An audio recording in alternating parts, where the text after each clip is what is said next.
Shalom, selamat pagi dan salam sejahtera bagi kita semua, dimanapun Bapak Ibu Saudara berada. Kita bersyukur kembali bertemu di dalam renungan pagi Embun Hermon.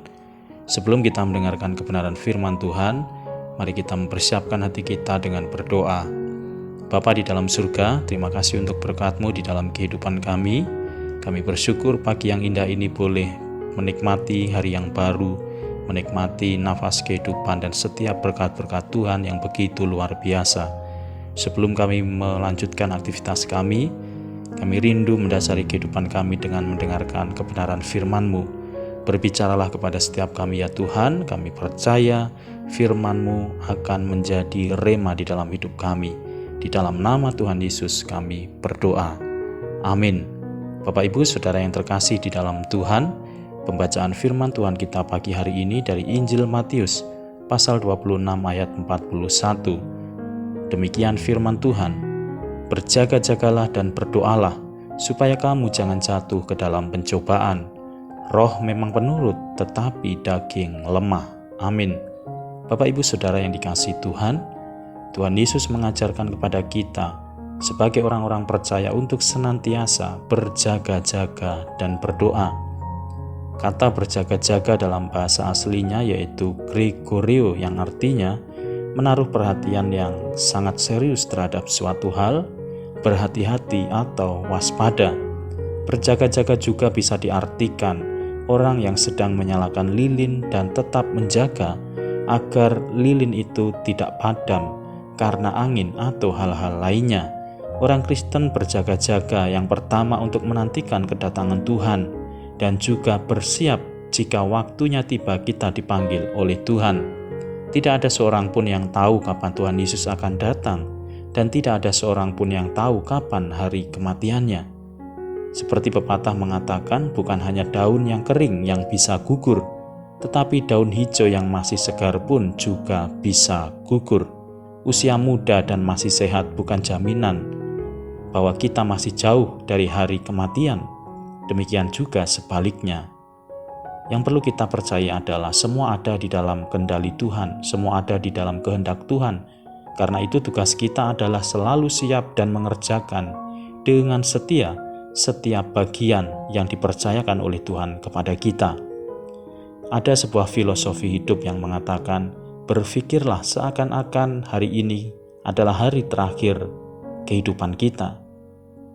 Hal ini bisa saja terjadi dalam kehidupan setiap manusia. Seseorang yang tahu kapan hari kematiannya pasti akan berusaha hidup suci, berusaha hidup bersih, menjauhi kejahatan, dan berusaha sebaik mungkin untuk hidup benar di hadapan Tuhan. Karena itu, kita harus mempersiapkan diri kita dengan sungguh-sungguh, bukan hanya untuk menantikan kedatangan Tuhan, tetapi adalah mempersiapkan jika sewaktu-waktu Tuhan memanggil kehidupan kita. Kita didapati Tuhan, yaitu hidup dalam keadaan yang benar, yang setia dan mengerjakan apa yang menjadi bagian dan tugas yang Tuhan berikan kepada kita. Oleh karena itu saudara yang dikasihi Tuhan, saat ini bukan waktunya lagi kita hidup di dalam dosa, bukan waktunya lagi kita bersantai-santai untuk terus menghidupi kedagingan dan hawa nafsu kita. Kita harus meninggalkan, kita harus menanggalkan segala dosa, hawa nafsu, kehidupan kedagingan kita. Lebih baik kita merasa sakit karena menanggalkan dosa daripada kita kehilangan hidup yang kekal, karena kita masih tinggal di dalam dosa-dosa kita. Setiap orang yang sudah ditebus oleh Kristus berarti adalah hamba-hamba Tuhan yang harus melakukan dengan setia pekerjaan-pekerjaan Tuhan sesuai dengan yang dipercayakan kepada kita. Semua harus kita lakukan dengan hati yang terarah kepada Tuhan. Setiap karunia, setiap bagian yang Tuhan berikan kepada kita, dengan berdoa, kita mengizinkan kuasa Tuhan yang menopang hidup kita dan menyertai kita. Karena di dalam menjalankan semua perintah Tuhan di dunia ini, kita tidak mungkin mampu jika bukan Tuhan yang menjadi sumber kekuatan kita. Bapak Ibu yang dikasihi Tuhan, inilah yang menjadi alasan mengapa kita harus terus berjaga-jaga dan berdoa senantiasa, yaitu agar kita tidak jatuh dalam pencobaan dan agar kita senantiasa hidup di dalam kebenaran. Seperti hamba yang tetap setia melaksanakan tugas dan tanggung jawab yang diberikan oleh tuannya, meskipun tuannya tidak mengawasi atau tidak melihat. Ketika sewaktu-waktu tuannya datang, maka hamba itu didapati mengerjakan pekerjaannya, mengerjakan tugasnya, mengerjakan tanggung jawabnya dengan penuh ketaatan.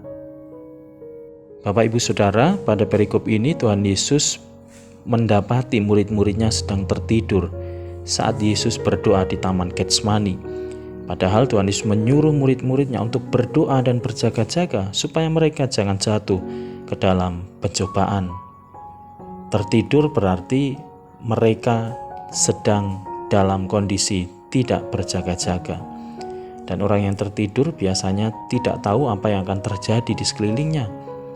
Bahkan ketika pencuri datang beraksi, maka mereka tidak akan tahu apa yang akan terjadi. Bapak Ibu Saudara, bagaimana dengan kehidupan rohani kita? Apakah saat ini kehidupan rohani kita juga sedang seperti orang yang tertidur? Ketika rohani kita tertidur, berarti kita tidak akan mendengar ketika Tuhan memanggil kita. Kita tidak akan mendengar apa yang menjadi kehendak Tuhan yang harus kita lakukan. Orang yang tertidur secara rohani yang tidak berjaga-jaga dalam hidupnya tidak akan tahu arah hidupnya, tidak akan tahu apa yang sudah diperbuat oleh Tuhan dalam hidupnya, dan tidak tahu kehendak Tuhan yang harus dilakukannya. Oleh sebab itu, marilah kita terus berjaga-jaga dan berdoa supaya kita tidak jatuh ke dalam pencobaan. Secara roh kita sadar harus berjaga-jaga, tetapi kadang kita menunda untuk memulainya. Kita kompromi dengan diri sendiri, dan akhirnya kita tidak bergerak untuk menjadi lebih baik sesuai dengan apa yang Tuhan kehendaki. Saudara, kita tidak tahu kapan Tuhan akan datang. Kita juga tidak tahu kapan hari kematian kita. Tetapi satu hal yang kita percaya bahwa semuanya pasti terjadi. Yang harus kita lakukan adalah mempersiapkannya jika kita tidak mau menyesal di kemudian hari. Persiapkanlah mulai dari sekarang dan jangan menunda lagi. Amin. Bapak Ibu Saudara, mari kita berdoa.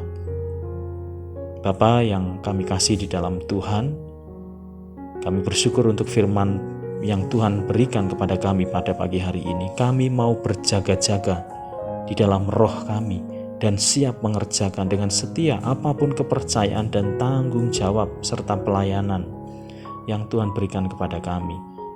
Kami percaya Tuhan senantiasa akan memampukan kami untuk memberi yang terbaik bagi Tuhan. Terima kasih Tuhan, berkatilah kehidupan kami sepanjang hari ini, baik dalam pekerjaan, keluarga, pelayanan, pendidikan, dan setiap pergumulan kami. Di dalam segala perkara yang Tuhan izinkan, kami percaya semua indah di dalam rencana dan rancangan Tuhan. Hamba-Mu berdoa untuk setiap pergumulan-pergumulan kami, baik dalam pekerjaan, dalam keluarga, dalam pendidikan. Kami percaya Tuhan mendengar dan Tuhan menjawab doa-doa kami. Terima kasih Tuhan. Bagi kami yang saat ini mungkin sedang mengalami kelemahan secara fisik atau dalam pemulihan, kami percaya dengan bilur kuasa darah Yesus saat ini kami sudah dipulihkan dan disembuhkan. Dan jika ada di antara kami yang sedang mengalami kesusahan, duka cita, biarlah kami dihiburkan di dalam sukacita Roh Kudus. Terima kasih Tuhan, kami serahkan kegiatan dan aktivitas kami sepanjang hari ini ke dalam tangan kuasa-Mu. Saudara yang dikasihi Tuhan, arahkan hatimu kepada Allah dan terimalah berkat-Nya. Tuhan memberkati engkau dan melindungi engkau. Tuhan menyinari engkau dengan wajah-Nya dan memberi engkau kasih karunia. Tuhan menghadapkan wajah-Nya kepadamu dan memberi engkau damai sejahtera. Di dalam nama Tuhan Yesus Kristus, Juru Selamat dan Penebus hidup kami berdoa dan bersyukur. Haleluya. Amin. Bapak Ibu yang dikasihi Tuhan, selamat pagi dan selamat beraktivitas. Salam sehat dan tetap semangat di dalam Tuhan. Sampai bertemu kembali. Tuhan Yesus memberkati.